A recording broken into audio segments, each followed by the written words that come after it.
Hello friends, नमस्कार आप सभी को। स्वागत है हमारे इस नए यूट्यूब चैनल पर आप सभी का। चलिए आज हम बात करते हैं 10वीं कक्षा के गणित अध्याय 3 के बारे में, जिसका नाम है दो चरों के रैखिक समीकरण युग्म।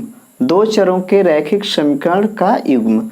तो आज हम पढ़ने वाले हैं कि दो चरों के रैखिक समीकरण के जो युग्म होते हैं उनको कैसे हल किया जाता है। तो पिछले लेक्चर वीडियो में हम इस लेसन के सभी पूरे अध्याय का इंट्रोडक्शन करा चुके हैं। तो चलिए फिर से हम थोड़ा सा रिवीजन कर लेते हैं कि दो चरों का रैखिक समीकरण युग्म होता क्या है। तो दो चरों का रैखिक समीकरण, पहले तो हम पढ़ेंगे दो चरों का रैखिक समीकरण। फिर यहाँ पर देख लेते हैं दो चरों का रैखिक समीकरण युग्म। रैखिक समीकरण युग्म, तो चलिए पहले बात कर लेते हैं। देखिए इसको बोलते हैं a pair of linear equation, और इसे बोलते हैं हम लोग a pair of two linear equation. चलिए तो इनसे हम परिचित हैं क्लास 9th में, कक्षा 9 या क्लास 9th में हम क्या है इनसे परिचित हैं। और इनसे हमें तो एक क्लास 10th में पढ़ना है ये वाला। तो चलिए पहले हम इनको थोड़ा सा डिस्कस कर लेते हैं इनके बारे में।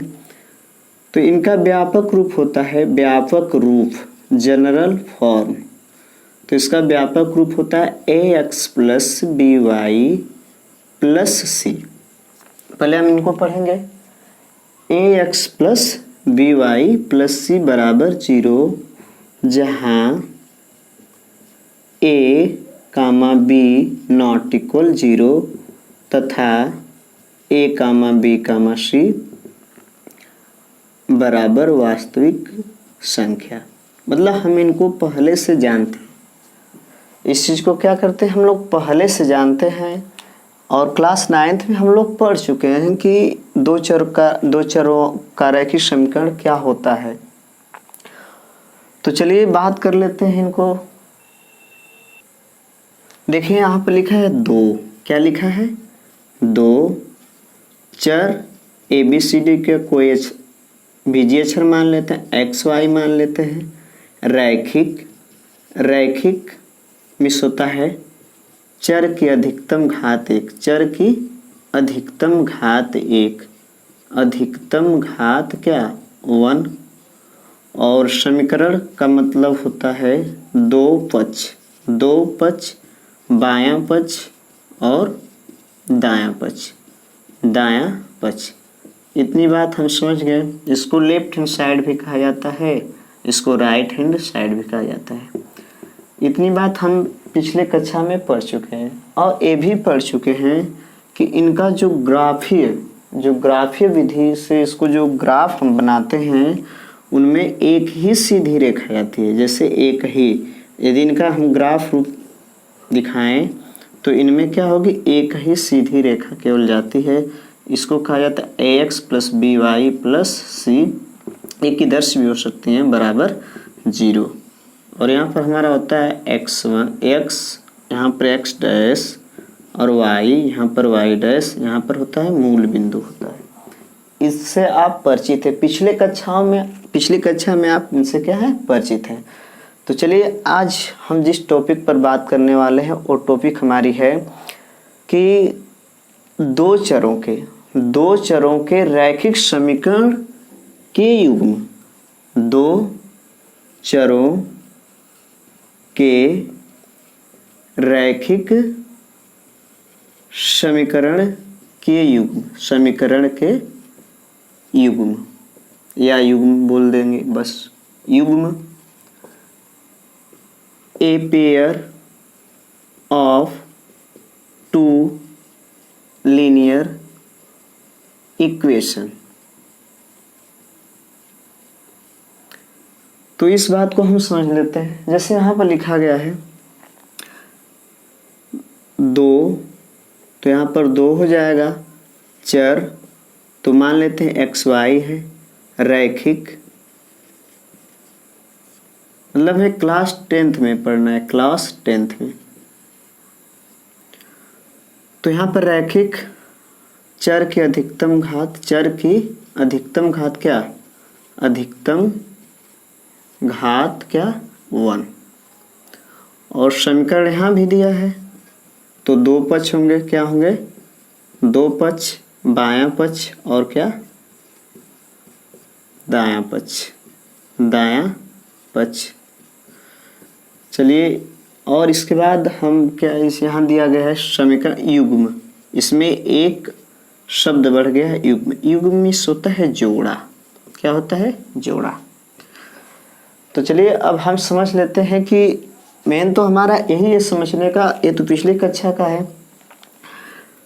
तो हम बात कर लेते हैं कि 2 चरों के रैखिक समीकरण युग्म क्या होते हैं। तो हम बता दें आपको कि जब 2 चरों के रैखिक समीकरणों का एक या 2 से अधिक समीकरणों का एक साथ अध्ययन करते हैं तो वह 2 चरों के रैखिक समीकरण युग्म कहलाते हैं। तो आप इस बात को समझ गए होंगे।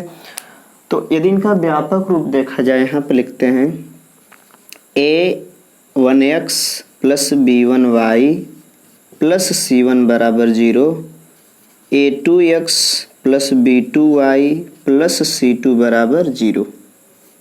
देखिए ये दोनों एक साथ होंगे, तो इन्हीं को बोला जाता है, इसको तो बोला जाता है कि 2 चरों का रैखिक समीकरण, 2 चर का रैखिक समीकरण इसको बोला जाता है।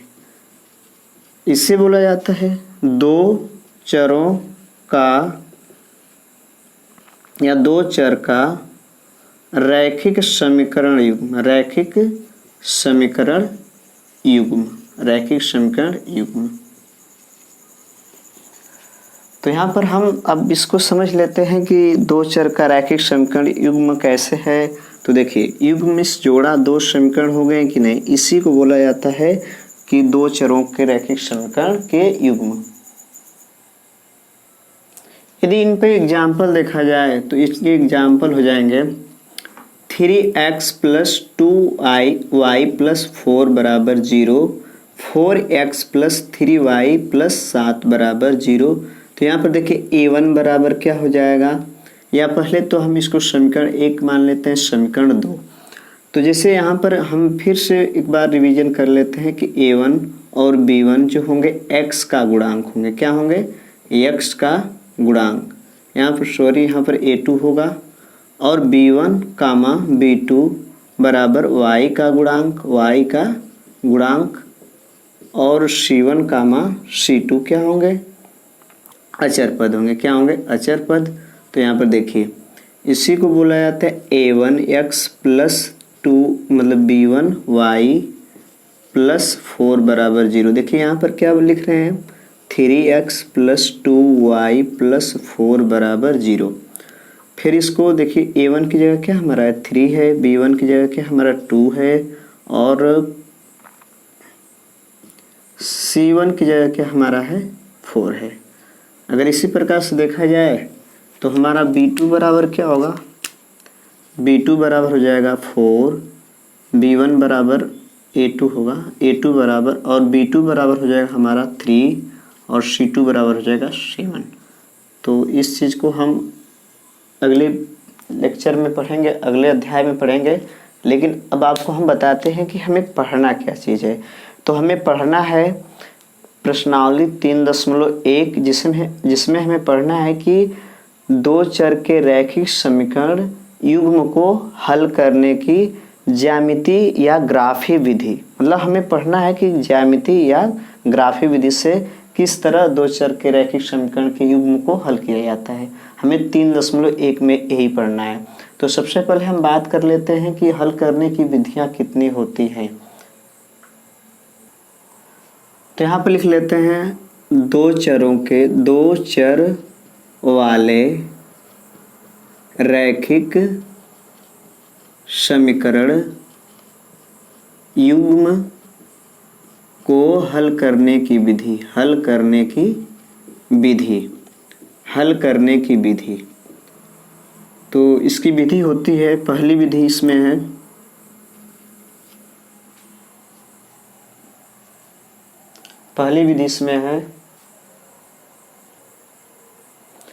पहली विधि है ग्राफीय या ज्यामिति विधि या ग्राफीय विधि केवल कर लेते हैं। ग्राफीय विधि इसको बोला जाता है मेथड ऑफ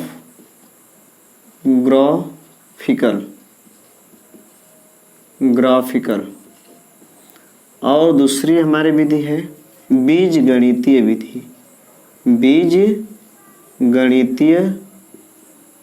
विधि। इसको बोला जाता है मेथड ऑफ अलजेब्रिक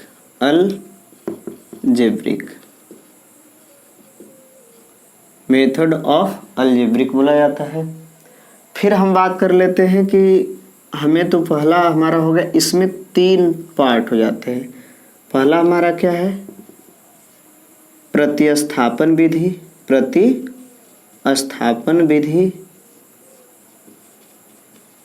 इसको बोला जाता है मेथड ऑफ सब्स्टिट्यूशन। और दूसरा हमारा हो जाता है इसी में दूसरा हो जाता है विलोपन विधि।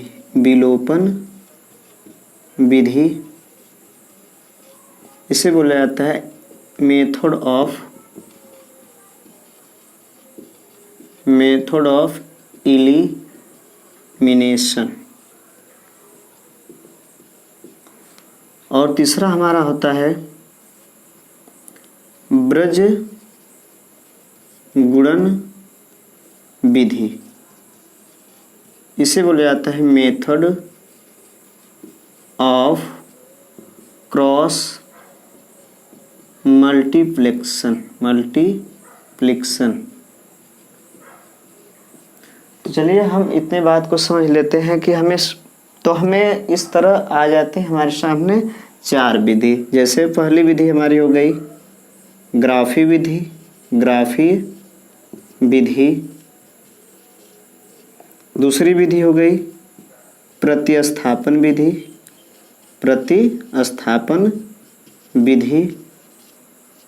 और तीसरी विधि हो गई विलोपन विधि। और चौथी विधि हो गई ब्रज गुणनखंड विधि। चलिए इसको हम पढ़ लेंगे 3.1 में, मतलब 3.1 में इस चीज़ को पढ़ लेंगे, और इनको पढ़ लेंगे 3.2, और इसको पढ़ लेंगे 3.3 में, और इसको पढ़ेंगे हम लोग 3.4 में। इस तरह स्टेप बाय स्टेप हम इनको ख़त्म कर लेंगे। तो चलिए हम पहले पढ़ते हैं 3.1। तो 3.1 में हमें क्या पढ़ना है, तो आपको बता ही दिए कि 3.1 में पढ़ना है ग्राफीय या ज्यामिति विधि को पढ़ना है। तो चलिए अब बात कर लेते हैं कि ग्राफीय विधि क्या होता है। तो इसमें कुछ हम नोट लिखा देते हैं। जैसे नोट में यदि हमारे पास कितने समीकरण मिलेंगे, 2 समीकरण, a1x + b1y + c1 = 0। इसको हम ग्राफीय विधि लिख लेते हैं। यहाँ पर ग्राफीय विधि, ग्राफिकल मेथड। दूसरा हमारा हो जाएगा a2x + b2y + c2 = 0। इसको मान लेते हैं समीकरण नंबर 2। तो देखिए अगर मैं इसको मान लेता हूँ रेखा 1, तो इसको मान लेते हैं हम L1। क्या मान लेते हैं? L1। और इसको मान लेते हैं हम लोग, इसको मान लेते हैं L2। मतलब इसको रेखा 1 और इसको रेखा 2 मान लेते हैं। चलिए अब क्या करते हैं, इनकी जो ग्राफी विधि में होगा अगर हम दर्शाएं इनको तो 3 दशा होगी। कितनी दशा होगी? 3 दशा, अर्थात 3 केस मिलेंगे। कितनी केस? 3 केस होंगे केवल। तो पहली केस क्या होगी? दोनों रेखाएं, पहले तो बता दें सीधी रेखा होगी। दोनों रेखाएं एक बिंदु पर क्या करेंगे? एक बिंदु पर प्रतिच्छेद करेंगे। एक बिंदु पर प्रतिच्छेद कर सकती हैं। अर्थात ऐसे होगा। देखिए इसका, देखिए अगर ग्राफ खींचे तो ऐसे बनेगा।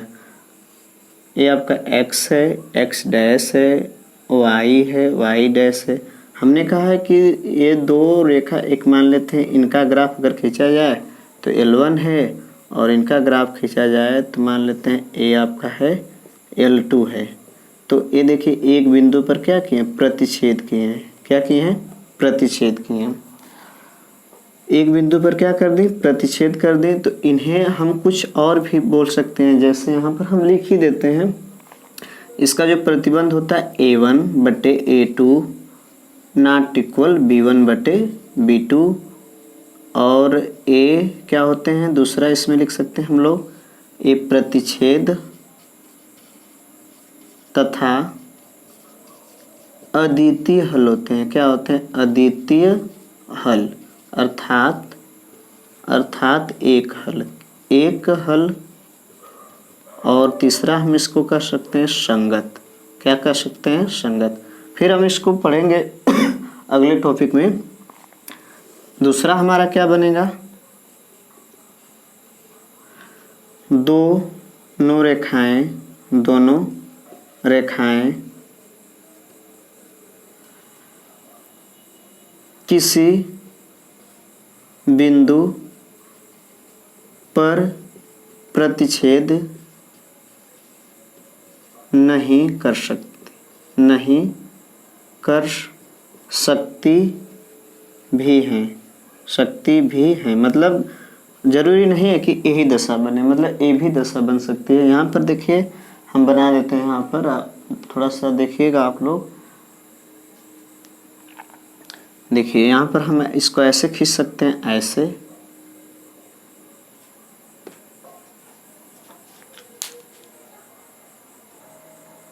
देखिए यहाँ पर ऐसे खींच सकते हैं इसको x, इसको क्या कर सकते हैं x डैश, इसको y, इसको y डैश। तो ये रेखाएं ऐसे भी हो सकती हैं। देखिए यहाँ पर ऐसे भी हो सकती हैं। इसको L1 नाम दे देते हैं, इसको L2। तो यहाँ पर देखिए कोई प्रतिच्छेद नहीं की, तो इसमें भी इसका प्रतिबंध हो जाएगा A1/A2 B1/B2 not equal C1/C2। और दूसरी हमें इसमें बात मिल जाएगी कि ये समांतर होंगे। क्या होंगे? समांतर होंगी। क्या होंगी? समांतर होंगी। दोनों रेखाएं क्या होंगी? समांतर होंगी। और तीसरी बात हमें मिल जाएगी कि इनके अनेक मतलब कोई हल नहीं मिलेंगे। इनके कोई हल नहीं होंगे। मतलब इन जो समीकरण होंगे इनके कोई हल नहीं होंगे। अब एक हमारा तीसरा छूट गया इसमें, अब उसको बता देते हैं। यहाँ पर हम इधर लिख लेते हैं इसको इधर लिख लेते हैं, दिखाई नहीं दे रहा है। चलिए इसमें 3 बात क्या क्या मिली है यहाँ पे लिख लेते हैं। तो पहला हमें मिलेगा कि मतलब इसमें प्रतिबंध मिलेंगे A1/A2 B1/B2 not equal C1/C2। और दूसरा क्या मिलेगा इसमें? मतलब समांतर होंगी। क्या होंगी? समांतर होंगी। और तीसरा होगा इसमें कोई हल नहीं, इनके कोई हल नहीं होंगे। कोई हल नहीं। इतनी बात हमें इनसे प्राप्त होगी। चलिए अब हम इनका जो तीसरी दशा उनको यहाँ पर बता देते हैं। तीसरी दशा को देखिए, यहाँ पर बता देते हैं, ध्यान से समझिएगा आप लोग। देखिए तीसरी दशा हम यहाँ पर बना देते हैं। तो तीसरी दशा जो होगी, दोनों रेखाएं समपाती होंगी। समपाती मतलब एक के ऊपर एक, हो सकती भी हैं, अर्थात तीनों दशा में से एक ही दशा मिलेगी। तो चलिए अब इसको हम बना लेते हैं यहाँ पर, जैसे ऐसे है और ऐसे। देखिए ए रेखा मिली और इसको L1, और दूसरी रेखा इसी पर क्या है, L2 भी इसी पर है। देखिए L2 भी। तो देखिए ए क्या है, x डैश, y डैश। तो इनको मतलब हम लिख सकते हैं यहाँ पर, इनको लिख सकते हैं कि समपाती होंगी। क्या होंगी, समपाती, एक के ऊपर एक होंगी, समपाती होंगी। और दूसरा इसमें हो जाएगा, इनका जो प्रतिबंध होगा A1/A2, B1/B2 और C1/C2, मतलब ऐसे होगा। और तीसरा इसमें हो जाएगा अनेक हल होंगे। अनेक हल मतलब जितनी उभयनिष्ठ बिंदु होते हैं उतने ही हल होते हैं। तो अनेक हल होंगे। इसको हम फिर से पढ़ेंगे, लेकिन यहाँ पर बता देते हैं। जैसे ए संगत हो गया हमारा, तो ये क्या होगा हमारा, असंगत हो जाएगा। क्या हो जाएगा, असंगत। क्यों, क्योंकि इसमें एक भी बिंदु क्या है, उभयनिष्ठ नहीं है। तो ये हो जाएगा हमारा असंगत। क्या हो जाएगा, असंगत। चौथा पॉइंट इसमें लिख लेते हैं, असंगत। और इसमें हमारा हो जाएगा चौथा पॉइंट, संगत। तो चलिए हम आपको बता दें कि हमें क्या पढ़ना है, कैसे, फिर से एक बार बता देते हैं। पढ़ना हमें दो चर वाले रैखिक समीकरण युग्म को हल करने की विधि। तो दो विधि होती है, graphy Vidhi, method of graphical, और दूसरा होता है बीजगणितीय विधि, मेथड ऑफ अलजेब्रिक। तो बीजगणितीय में तीन विधि को भी शामिल किया गया है। इनको बीजगणितीय विधि कहा जाता है। प्रतिस्थापन विधि और विलोपन विधि और ब्रजगुणनखंड विधि को याद रखिएगा, इनको बीजगणितीय विधि कहा जाता है। तो इसमें देखिए प्रतिस्थापन विधि, मेथड ऑफ सब्स्टिट्यूशन, और दूसरा हमारा विलोपन विधि, मेथड ऑफ एलिमिनेशन, और यहाँ पर लिखा है ब्रजगुणन विधि, मेथड ऑफ क्रॉस मल्टीप्लिकेशन।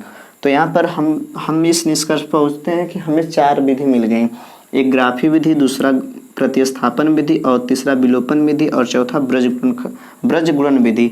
तो इसको हम पढ़ेंगे अपना जो हमारा सिलेबस है 3.1 में पढ़ेंगे, इसको 3.2 में पढ़ेंगे, और इस विधि को हम 3.3 में पढ़ेंगे, और इस विधि को हम 3.4 में पढ़ेंगे। ऐसे करके हम इन विधियों को समाप्त करेंगे क्रमवाइज पढ़ के। इसके बाद हमारा ग्राफी विधि में समीकरण 1, समीकरण 2।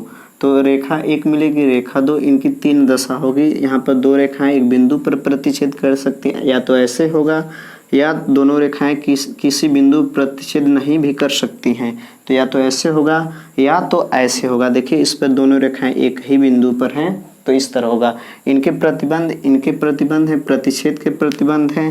ये देखिए समांतर के प्रतिबंध है, ये क्या है, समपाती के प्रतिबंध है। और ये देखिए इनके जो उभयनिष्ठ बिंदु बहुत हैं, तो इसके संगत होंगे, और इनके अनेक हल होंगे। इनमें कोई उभयनिष्ठ बिंदु नहीं है, तो इसलिए कोई हल नहीं, और असंगत है, साथ नहीं। इसमें देखिए एक हल है, इसलिए इसको अद्वितीय हल कहा जाता है। अब हम पढ़ेंगे इसमें ग्राफी विधि से हम सवाल को पढ़ेंगे, और इनके कुछ एग्जाम्पल को हम समझते हैं। चलिए एक एग्जाम्पल के माध्यम से हम ग्राफी विधि को क्या करते हैं, समझते हैं। तो जैसे यहाँ पर लिख देते हैं कि एक एग्जाम्पल लिख लेते हैं, फिर हम इसके हिसाब से समझेंगे। यहाँ पर लिख देते हैं x + 2y = 5, और यहाँ पर लिख लेते हैं x + y = 3। मतलब एक छोटा सा एग्जाम्पल लेके हम समझते हैं, इसके हिसाब से हम काम करेंगे। चलिए यहाँ पर हो गया हमारा, यहाँ पर हो गया। यहाँ पर कुछ हम स्टेप लिख लेते हैं, आप इसको फॉलो करिएगा तो आपको बहुत ही आसानी महसूस होगी लगाने में। चलिए यहाँ पर हम कुछ स्टेप लिख लेते हैं। तो देखिए यहाँ पर कुछ स्टेप को हम लिखने जा रहे हैं, कृपया करके इसे आप नोट कर लीजिएगा। चलिए इस स्टेप को हम क्या करते हैं, लिख लेते हैं। तो हमारा जो पहला स्टेप होगा हम बात कर लेते हैं। पहला स्टेप जो हमारा होगा यहाँ पर लिखते हैं, थोड़ा सा इसको केयर करिएगा आप।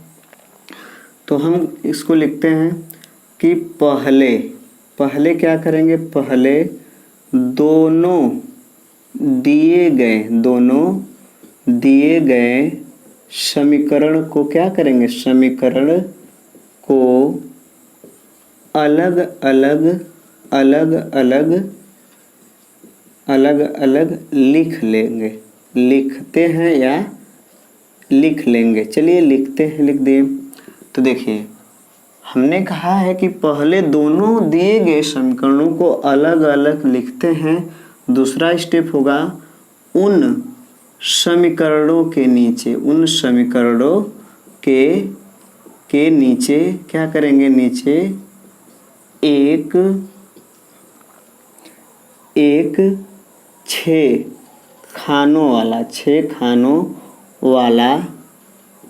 क्या करेंगे, बॉक्स बनाएंगे। क्या बनाएंगे, बॉक्स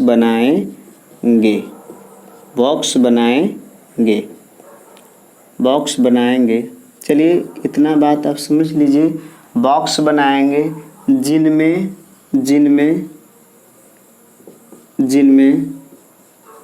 दो पंक्ति व 3 स्तंभ रखेंगे। चलिए ठीक है, इसको भी अब समझ लेंगे। जैसे हम कह रहे हैं कि ऐसे बनाएंगे। देखिए पंक्ति का मतलब 2 ही पंक्ति, जैसे 1 2 3, मतलब ये देखिए ये हमारा पंक्ति 1 हुआ, पंक्ति एक और ये पंक्ति क्या है, 2 है। ऐसे करें खींचने के लिए। और इसको कहेंगे स्तंभ 1 और इसको कहेंगे स्तंभ 2। क्या कहेंगे, स्तंभ 2, और इसे कहेंगे स्तंभ 3। इसे रो 1 रो 2 कॉलम 1 कॉलम 2 कॉलम 3। मतलब उन समीकरणों के नीचे एक 6 खानों वाला बॉक्स बनाएंगे जिनमें 2 पंक्ति व 3 स्तंभ रखेंगे। फिर तीसरा काम क्या करेंगे कि पहली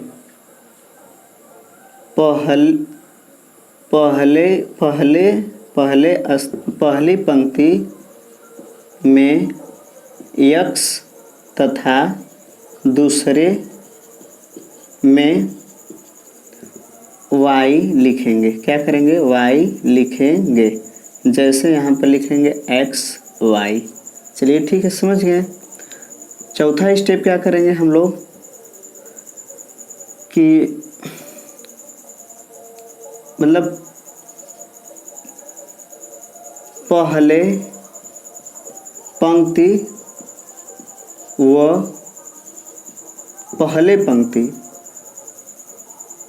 के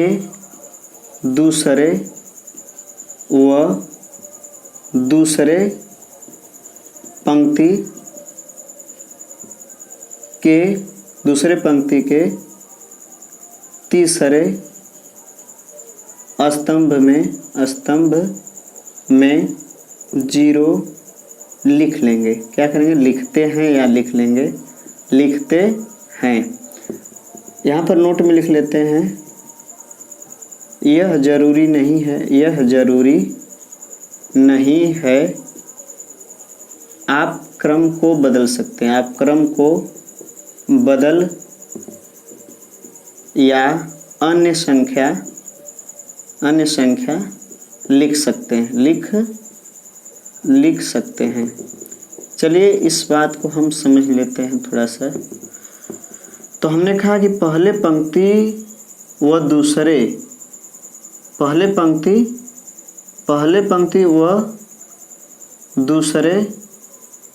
पहले पंक्ति के दूसरे यहाँ पे लिखा है पहले पंक्ति के दूसरे स्तंभ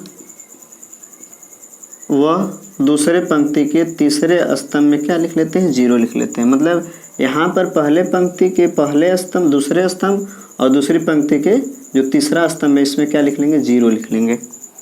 ऐसा क्यों करते हैं ये भी बता देते हैं, क्योंकि हमें दो बिंदु ही मिलेंगे, एक ये बिंदु मिल गया, एक ये बिंदु ax ay।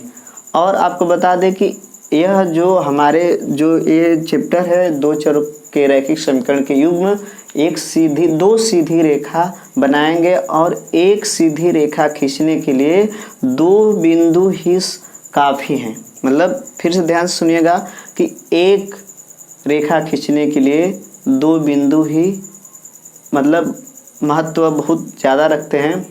और भी बिंदु ले सकते हैं यहाँ पर, और भी बिंदु ले सकते हैं, लेकिन आपको बता दें कि यदि इस आधार का आप प्रयोग करते हैं तो मैं बता दूं कि आपका एक भी सवाल रॉन्ग नहीं होगा। तो हमने बताया है कि दो बिंदु से क्या खींची जा सकती है, केवल एक सीधी रेखा खींची जा सकती है, और हमें पता है कि इनसे एक ही सीधी रेखा खींची जा सकती है।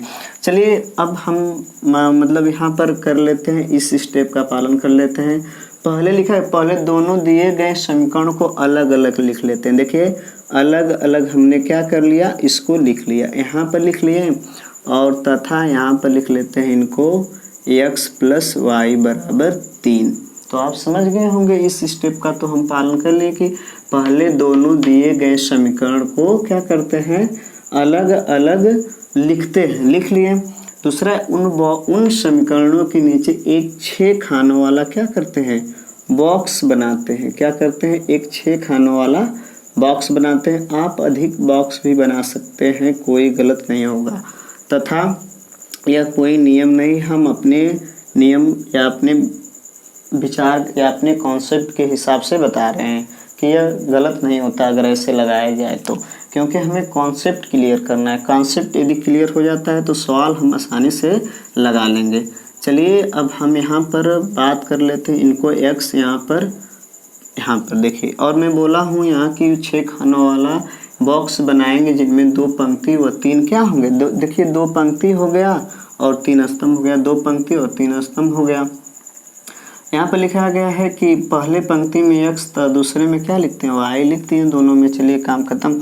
पहले पंक्ति के दूसरे स्तंभ और दूसरे पंक्ति के तीसरे स्तंभ में क्या लिखते हैं, इनमें 0 भर लेते हैं, इनमें 0 भर लेते हैं, इनमें 0 भर लेते हैं, इनमें 0 भर लेते हैं। देखिए एक काम आप हर सवाल में कर सकते हैं, कभी गलत नहीं होगा। यहाँ पर देखिए यदि हम x = 0 ले लेते हैं, जैसे यहाँ पर x = 0, तो यहाँ पर हो जाएगा हमारा 0, 2y = 5, तो 2y = 5 और y बराबर कितना आएगा 2.5, मतलब 2.5 यहाँ पर आ गया। यदि हम ले लेते हैं x बराबर ले लेते हैं, यहाँ पर y बराबर क्या ले लेते हैं 0। अब क्या ले लेते हैं y बराबर 0, तो x + 2 × 0 = 5, तो x बराबर क्या आएगा 5, तो यहाँ भर लेंगे हम लोग 5। चलिए यहाँ पर अब बात कर लेते हैं हम लोग, यहाँ पर x बराबर जब 0 लिखेंगे, x बराबर 0, तो y बराबर कितना होगा, x + y = 3, तो यहाँ पर 0 बराबर y बराबर 3, तो y बराबर क्या हो जाएगा 3 हो जाएगा, यहाँ पर 3 लिख लेंगे। और जब हम क्या करते हैं कि यहाँ पर रखते हैं x y = 0, आप किसी में भी रख सकते हैं, चाहे इसका मान चाहे इसमें कोई भी अंक ले सकते हैं। यहाँ पर आपको एकदम छूट दी गई है, कोई भी मान लिख सकते हैं। लेकिन एक मतलब बता दें आपको कि आप थोड़ा सा ध्यान दीजिएगा कि हम दशमलव से बचेंगे और बड़ी संख्या से बचेंगे, क्योंकि ग्राफ हम जो बनाएंगे थोड़ा सा हमारा एक संख्या होंगी जो अरेंज उनका छोटा ही होगा और तब दिक्कत भी नहीं होगी। तो y = 0 यहाँ पर लिखेंगे, x प्लस यहाँ पर 0 और 3, x बराबर कितना आ गया, यहाँ पर 3 आ गया, तो यहाँ पर क्या भर देंगे 3 भर देंगे। अब इनका हम ग्राफ बनाते हैं। देखिए हम ग्राफी विधि से इसको हल कर रहे हैं, तो ग्राफ जब बनाएंगे इनका, देखिए ग्राफ बनाते हैं तो ग्राफ ऐसे बना लेंगे और दोनों रेखाओं को एक ही ग्राफ पर क्या करेंगे, दर्शाएंगे और सीधी रेखा बनेंगी। ये बात आपको पहले से ही पता है। चलिए यहाँ पर हो गया और यहाँ पर इसको कर लेते हैं थोड़ा सा छोटा, यहाँ पर हो जाएगा हमारा x, यहाँ पर x डैश, यहाँ पर y, यहाँ पर y डैश। और पिछली कक्षा में आप पढ़ चुके हैं कि इसको प्रथम बोला जाता है, इसको द्वितीय, इसको तृतीय, इसको चतुर्थ। इसमें प्लस प्लस होता है, इसमें माइनस प्लस होता है, इसमें माइनस माइनस होता है, इसमें क्या होता है प्लस माइनस होता है, ये जानते हैं आप लोग। और इस पर क्या होता है 1 मान लेते हैं, यहाँ पर है 2, यहाँ पर है, यहाँ पर 3 है, यहाँ पर क्या है 4 है, यहाँ पर क्या है 5 है, यहाँ पर ऋण 1 है, यहाँ पर ऋण 2 है, यहाँ पर ऋण 3 है, यहाँ पर ऋण 4 है, यहाँ पर ऋण 1, यहाँ पर ऋण 2, यहाँ पर ऋण 3 और यहाँ पर ऋण 4 और ऋण यहाँ पर 5। आप इसको थोड़ा सा बनाने का प्रयास कीजिए, क्योंकि आपको एग्जाम में ग्राफ पेपर नहीं मिलता है। फिर यहाँ पर थोड़ा सा इसको ऊपर कर लेते हैं, तो यहाँ पर हो जाएगा 1 2, यहाँ पर हो जाएगा 1, यहाँ पर 3 हो जाएगा 3, यहाँ पर 4, यहाँ पर क्या हो जाएगा 5। अब इसको हम बना लेते हैं थोड़ा सा, देखिए आप लोग। पहले इसको हम बनाते हैं 0, देखिए यहाँ पर 0 है कि नहीं। फिर y का मान 2.5 है, तो 2.5 का मतलब यहाँ पर चले गए, तो इसको लिख लेंगे 0.2.5। फिर क्या करते हैं हम लोग, यहाँ पर 5, यहाँ पर देखिए 5, यहाँ पर 5 0 हो गया, तो देखिए 5 0, इनको क्या करेंगे हम लोग मिला लेंगे और इनका नाम लिख लेंगे, क्या लिख लेंगे x + 2y = 5। चलिए अब ये तो हो गया हमारा। अब इसको लिख लेते हैं 0 और यहाँ पर हो जाएगा हमारा 3, तो 0,3, थोड़ा सा ध्यान से अब समझिएगा। और यहाँ पर हो जाएगा हमारा 3,0। पहले x का मान लिखते हैं, फिर y का मान लिखते हैं। थोड़ा सा आप इसको सीखे होंगे पिछली कक्षाओं में। तो ये हो गया हमारा, देखिए यहाँ पर इसको आप रेखा में समझ जाइएगा। चलिए ये हो गया हमारा यहाँ पर, और यही हमारा क्या है हल होगा। तो इसको अगर देखा जाए यहाँ पे, तो हमारा जो x का मान यहाँ पर देखिए, यहाँ पर थोड़ा सा इधर बनना चाहिए, यहाँ पर बनेगा। तो यहाँ पर देखिए क्या हो रहा है, यहाँ पर 1 आया कि नहीं, और यहाँ पर क्या हो रहा है 2, तो यहाँ पर 1,2, अर्थात हम लिख सकते हैं कि x का मान क्या है। देखिए इसको लिखने का मतलब हमारा जो उत्तर आया है, जिसका हल आया है 1,2, तो इसको x बोला जाता है, इसको y। तो x बराबर कितना आ गया हमारा, x बराबर कितना आ गया, x बराबर 1 और y बराबर 2। तो ये हमारा क्या है सॉल्यूशन। आप किसी भी नियम से लगाएंगे यही उत्तर आएगा, x बराबर 1 और y बराबर 2 ही आंसर आएंगे। तो आप समझ गए होंगे कि इस नियम का कैसे प्रयोग किया जाता है और कैसे हल करेंगे। आपसे हम रिक्वेस्ट करेंगे कि इस नियम को आप क्या करिए, फॉलो करिए, एक भी सवाल आपका गलत नहीं होगा। चलिए अब प्रश्नावली 3.1 के सवालों को पढ़ते हैं। देखिए हमारा प्रश्नावली 3.1 का पहला सवाल है कि आफताब, क्या आफताब, हम लिख लेते हैं सवाल, आफताब अपनी पुत्री से कहता है, अपनी पुत्री से कहता है कि 7 वर्ष पूर्व मैं तुमसे 7 गुना था। कितना था, 7 गुना था, 7 गुना था। तो मेरी आयु उस समय 7 गुनी थी। कितनी थी, 7 गुनी थी। कह रहा है कि अब से 5 साल बाद मेरी आयु तुमसे 3 गुनी होगी। दोनों की मतलब इसे 3 गुनी होगी। बीजगणितीय रूप में व्यक्त करो। ये हमारा सवाल है। और ज्यामिति विधि से क्या करना है, ज्यामिति निरूपण करना है। क्या करना है, ज्यामिति निरूपण। तो चलिए पहले तो हम बात कर लेते हैं कि जो हमारा सवाल दिया गया है इसको हम कैसे हल करेंगे। तो पहले हम बात कर लेते हैं कि जो उम्र का सवाल होता है, यदि हमसे बाद कहे, पश्चात कहे, तो हम हमेशा तो पहले हम वर्तमान उम्र मानते हैं। तो बाद कहे या पश्चात कहे तो हम क्या कर देंगे, उम्र को जोड़ देंगे। यदि पहले कहे या पूर्व कहे तो हम क्या कर देते हैं, उम्र को घटा देते हैं उतने वर्ष। तो यहाँ पे लिखा गया है, तो पहले मान लेते हैं इसका माना आफताब की उम्र, माना आफताब की वर्तमान उम्र, आफताब की वर्तमान उम्र x वर्ष है। कितना है? x वर्ष है। और पुत्री की उम्र कितना है? वर्तमान उम्र y वर्ष है। 7 वर्ष पूर्व तो आफताब की उम्र हो जाएगी, आफताब बराबर x माइनस 7 वर्ष, और पुत्री कितनी हो जाएगी? x माइनस वाई माइनस 7 वर्ष। चलिए इस बात को आप समझ रहे होंगे। फिर क्या करते हैं? प्रश्नानुसार आफताब प्रश्नानुसार उस समय की बात कर रहे हैं सब। आफताब और पुत्री की क्या है? उम्र को बराबर कर रहे हैं। देखिए ये बराबर का चिन्ह लगा है, इसका मतलब हम इनमें 7 से गुणा कर देंगे। अब बराबर हो गया क्योंकि पुत्री 7 गुना कम थी, तो बराबर के चिन्ह की वजह से इसमें गुणा करना पड़ा। तो यहाँ पे लिखें x माइनस 7 और यहाँ पे लिखेंगे 7 गुणे y माइनस 7। अगर इसको हल किया जाए तो x माइनस 7 y माइनस 49, और इधर हो जाएगा x माइनस 7 और ये हो जाएगा हमारा माइनस 7y प्लस 49 बराबर 0। तो इसे लिख सकते हैं हम लोग x माइनस 7y प्लस 42। तो हमारा समीकरण नंबर क्या हो गया? 1 हो गया। चलिए अब थोड़ा सा और देख लेते हैं। इसमें सेकेंड प्रश्नानुसार क्या बोला गया? इसमें सेकेंड प्रश्नानुसार तो इसमें बोला गया है कि 5 साल बाद तो आफताब की उम्र हो जाएगी, आफताब की उम्र हो जाएगी x प्लस 5 वर्ष, और पुत्री की उम्र हो जाएगी y प्लस 5 वर्ष।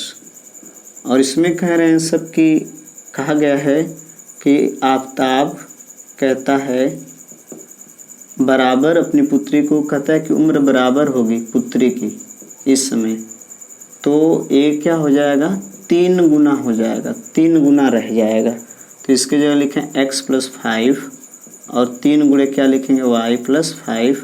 तो इसको हल करेंगे तो x प्लस 5 बराबर 3y प्लस 15। तो इधर देखिए x माइनस 3y और ये हो जाएगा हमारा प्लस 5 और माइनस 15 बराबर 0। तो x माइनस 3y बराबर माइनस 10 बराबर 0। तो ये हो गया हमारा समीकरण नंबर 2। अब इसको हम हल कर सकते हैं। देखिए क्वेश्चन में यहाँ पर है 3 साल बाद है, लेकिन हम लिख दिए 5 साल बाद। कोई दिक्कत नहीं, यहाँ पर अगर 3 कर लिया जाए तो यहाँ पर हो जाएगा। देखिए यहाँ पर क्या हो जाएगा? यहाँ पर 3 साल बाद और यहाँ पर 3 कर लेंगे और यहाँ पर हो जाएगा हमारा 3 और यहाँ पर लिख देंगे 3 और यहाँ पर भी लिख देंगे क्या? 3। तो यहाँ पर हो जाएगा 3 और यहाँ पर हो जाएगा 3y। देखिए 3y प्लस 9। तो ये हो जाएगा हमारा x माइनस 3y प्लस 3 और ये हो जाएगा माइनस 9। तो ये हो जाएगा माइनस 6। क्या हो जाएगा? माइनस 6। मतलब इतना हमारा सवाल था। अब इसे हम ग्राफी विधि से हल करते हैं। तो हमने पहले बोला था दोनों समीकरणों को क्या कर लेते हैं? उतार लेते हैं। तो उतार लीजिए। यहाँ पर लिखा है x माइनस 7y बराबर ऋण 42, ऐसे लिख लिए। और दूसरा क्या दिया गया है? तथा यहाँ पर लिखा गया x माइनस 3y बराबर क्या दिया गया है? 6। तो इसको उतार लें और इसमें कितने खाने बनाएंगे? इसमें हम बनाएंगे 3 खाने बना लेते हैं, 6 खाने। तो ये हो जाएगा x y और यहाँ पर भी हो जाएगा x y। देखिए ध्यान से थोड़ा सा आप। अब यहाँ पर लिख लेते हैं हम लोग 0। क्या लिख लेते हैं? 0 0। यहाँ पर भी लिख लेते हैं हम लोग 0 0। अब देखिए थोड़ा सा, अगर x का मान हम लिखते हैं 0, x का मान क्या लिखते हैं? 0। तो माइनस 7y बराबर ऋण 42 और यहाँ पर हो जाएगा हमारा ऋण 7y बराबर ऋण 42, तो ये हो जाएगा 6y बराबर कितना आ जाएगा 6, तो यहाँ पे लिख सकते हैं हम लोग 6। यदि हम इसका मान 0 लिख लेते हैं y बराबर 0, तो हमारा हो जाएगा अब x माइनस 7y बराबर ऋण 42, तो यहाँ पे लिखेंगे हम लोग x माइनस 7y बराबर ऋण 42, क्या लिखेंगे ऋण 42, तो यहाँ पर हो जाएगा x, यहाँ पे देखिए 0 हो जाएगा, तो x बराबर क्या आ जाएगा ऋण 42, थोड़ा सा बड़ा आ गया, चलिए कोई बात नहीं, हम इसको सॉल्व कर लेंगे, इधर चला जाएगा, ठीक है ना, थोड़ा सा इधर आ जाएगा और इसको कर लेते हम लोग x बराबर 0, तो हो जाएगा x माइनस 3y बराबर 6, तो यहाँ लिखेंगे 0 माइनस 3y बराबर 6, तो यहाँ पर हो जाएगा माइनस 3y बराबर 6, तो y बराबर माइनस 6/3, तो y बराबर कितना आ गया ऋण 2, y का मान कितना आ गया ऋण 2, और अब y बराबर 0 लिख लेते हैं, तो x माइनस 3 गुणे 0 बराबर 6, तो x बराबर कितना आ जाएगा 6, तो यहाँ पर देखिए 6 आ गया। इतना आप कर सकते हैं। चलिए अब क्या करते हैं हम लोग इनको दर्शाते हैं, क्या कर लेते हैं दर्शाते हैं थोड़ा सा यहाँ पर, चलिए ठीक है हम लोग दर्शा लेते हैं इनको। तो यहाँ पर देखिए यहाँ पर 42 आ रहा है, तो हम थोड़ा सा मान लेते हैं कि 6 का गैप मान लेते हैं, इसमें 6 का गैप, जैसे यहाँ पर 6 है, -6, -12 और -18, -24 और -30 और -36 और -42, और इधर लिख सकते हैं -48, और इधर लिख सकते हैं 6, 12 और 18, इधर भी लिख सकते हैं हम लोग -6, -12, -18, और इधर लिख सकते हैं +6 और प्लस यहाँ पे लिख सकते हैं हम लोग 12। चलिए ठीक है इतना हम लिख लिए, और इनको दर्शाते हैं 0,6। पहले यहाँ पर ऋण 42 भर लेते हैं, तो 0,6, तो यहाँ पर हमारा दिया गया है 0,6। चलिए यहाँ पर हो गया 0,6, ये 6 है, 0,6, फिर क्या है ऋण 42, ऋण 42 और 0 है, ऋण 42 मतलब यहाँ पर हो गया, तो ऋण 42 और 0, और इनको क्या करेंगे हम लोग ऐसे करके मतलब स्केल से क्या करेंगे मिला लेंगे, एक सीधी रेखा क्या करेंगे इस टाइप से मिला लेंगे। चलिए अभी हम मिला देंगे इसको, और इसको इधर बढ़ा देंगे, ठीक है ना। देखिए आप लोग थोड़ा सा ध्यान दीजिएगा, यहाँ पर क्या किया हम लोग बढ़ा दिए, इतने ऊपर बढ़ा दिए। अब क्या करते हैं कि हम अब इसको लिख लेंगे x माइनस 7y बराबर ऋण 42, इतना आप लिख लीजिएगा इसको। अब क्या करते हैं देखिए यहाँ पर क्या दिया गया है 0 -2, 0 तो यहाँ पर होगा और -2, तो -2 हम नीचे आएंगे, देखिए 1 2 3 4 5 6, तो ये हो जाएगा हमारा 0 -2, क्योंकि नीचे आ जा रहे हैं। फिर क्या दिया है यहाँ पर 6 0, तो 6 यहाँ पर होगा, और 6 0 मतलब यहाँ पर हो जाएगा हमारा 6,0। तो इसको यदि हम ऐसे बढ़ाएं, देखिए थोड़ा सा आप ध्यान से समझिएगा, यदि हम इनको ऐसे बढ़ाया जाए ऐसे, तो यहाँ पर 6 0 लिख लेते हैं। यदि इनको बढ़ाया जाए यदि ऐसे, तो हमारा क्या होगा ऐसे, देखिए ऐसे मिलेंगे, मतलब सीधे मिलेंगे, इस तरह ऐसे मिलेंगे। तो इसको हम मतलब गाढ़ा खींच लेते हैं, ये जो हमारी रेखा जा रही है ये वाली रेखा है, इसको ऐसे खींच लिए, और इनको क्या कर लें हम लोग ऐसे खींच लेते हैं, ऐसे देखिए ऐसे खींच लिए, और इनको क्या नाम लिख लेते हैं x माइनस 7y बराबर ऋण 42, और इनका नाम लिख लेते हैं हम लोग x माइनस 3y बराबर 6। देखिए यहाँ पर कुछ हम लिख दिए हैं, और इनको इस तरह करके, और यहाँ पर लिख लेते हैं हम लोग 12। ये सीधी रेखा आप मानिएगा, क्योंकि ये थोड़ा सा बड़ा बन गया है ग्राफ, और ये हो गया हमारा ग्राफ हो गया, और यही हमारा क्या होगा, आंसर होगा। तो देखिए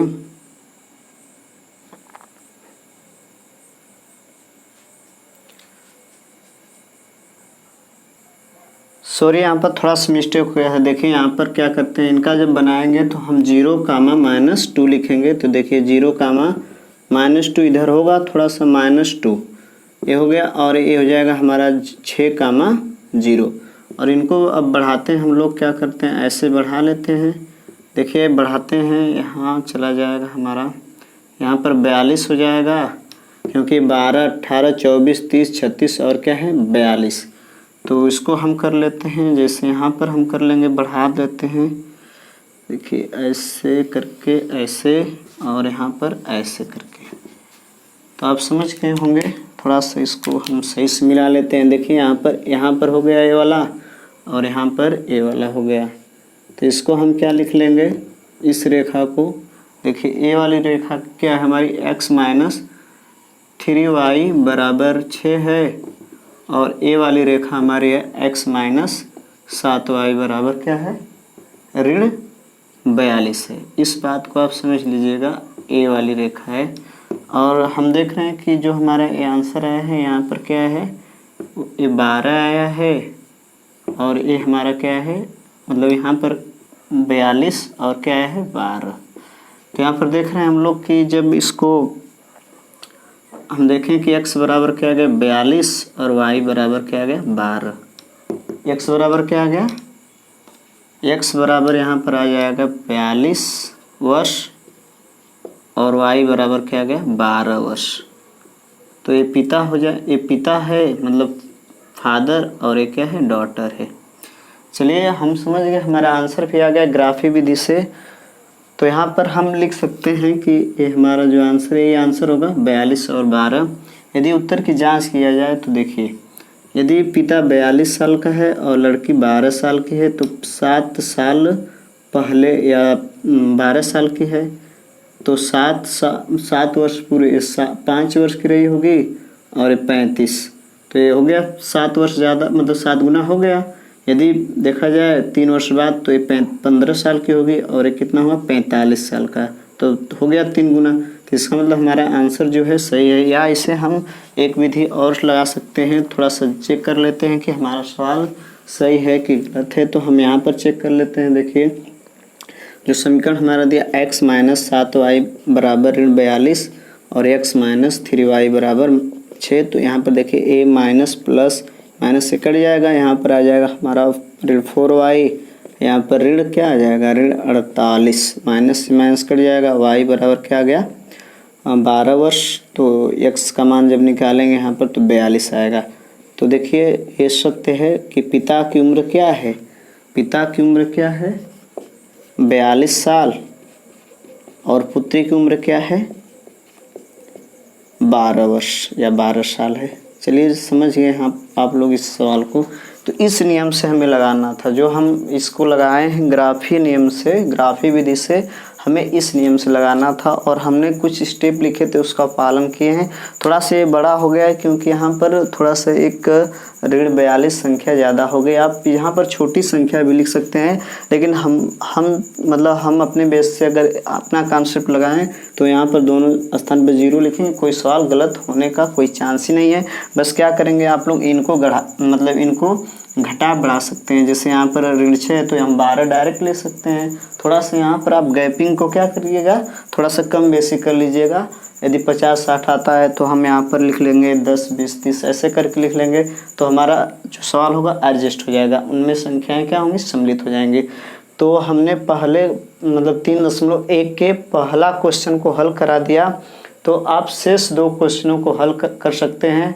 और यदि उन क्वेश्चनों के बारे में यदि आप पूछना चाहते हैं तो कमेंट बॉक्स में पूछ सकते हैं, और वह आपके लिए होमवर्क होगा। अगले वीडियो में हम पढ़ेंगे, अगले वीडियो में अगले टॉपिक को पढ़ेंगे, तो उनसे संबंधित पहले हम हर चीज़ उनसे संबंधित सभी चीज़ों को पहले जान लेंगे, तभी हम उन सवालों को लगाएं। क्योंकि हम यदि पढ़ाएंगे तो पहले कॉन्सेप्ट क्लियर करा के ही पढ़ाएंगे। चलिए बस आज इतना ही, धन्यवाद।